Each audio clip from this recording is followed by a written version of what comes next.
सत्यानन्दचिदात्मने सर्वान्तरात्मने श्रीमद् वेङ्कटेशाय मङ्गलम्।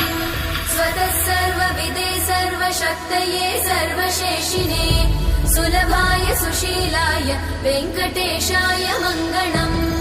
परस्मै ब्रह्मणे पूर्णकामाय परमात्मने प्रयुञ्जे परतत्त्वाय वेङ्कटेशाय मङ्गलम्। आकालतत्त्वमशान्तमात्मनामनुपश्यताम् अतृप्त्यमृतरूपाय वेङ्कटेशाय मङ्गलम्। प्रायस्वचरणौ पुंसां शरण्यत्वेन पाणिना कृपया दिशते श्रीमद् वेङ्कटेशाय मङ्गलम्। दयामृततरङ्गिण्यास्तरङ्गैरिव शीतलै अपाङ्गैः सिञ्चते विश्वं वेङ्कटेशाय मङ्गलम्। स्रग्भूषां